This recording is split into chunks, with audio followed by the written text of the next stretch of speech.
السلام علیکم ورحمۃ اللہ وبرکاتہ۔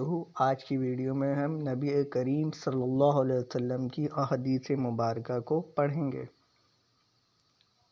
نبی کریم صلی اللہ علیہ وآلہ وسلم نے فرمایا، لوگوں کو فجر اور عشاء کی نماز کے فوائد کا علم ہو جائے تو وہ گھٹنوں کے بل گھسیٹتے ہوئے مسجد کی طرف آئیں گے۔ موت کی تمنا نہ کرو، اگر تم اچھے انسان ہو تو زیادہ نیک عمل کرو، اور اگر گناہ گار ہو تو توبہ کرو تاکہ اللہ کو راضی کر سکو۔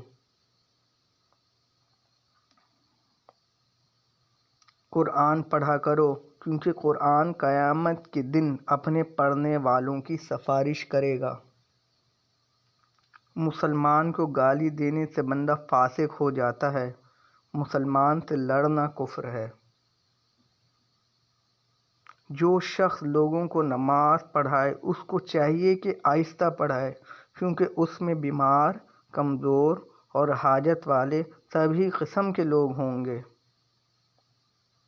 جنت میں چغل خور داخل نہیں ہوگا۔ باپ جنت کا دروازہ ہے، تیری مرضی ہے اس کی حفاظت کر یا اس کو چھوڑ دے۔ نماز پڑھ لینا مجھے پوری کائنات مل جانے سے زیادہ بہتر یا پسند ہے۔ اللہ تعالیٰ اس شخص پر رحم نہیں کرتا جو لوگوں پر رحم نہیں کرتا۔ رشتہ داروں سے قطع کرنے والا جنت میں نہیں جائے گا۔ ظلم قیامت کے دن اندھیروں کی صورت میں ہوگا۔ ٹخنوں کا جو حصہ شلوار یا پاجامے سے چھپا ہوا ہے وہ حصہ جہنم میں جائے گا۔ مسلمان تو وہ ہے جس کی زبان اور ہاتھ سے دوسرا مسلمان محفوظ رہے۔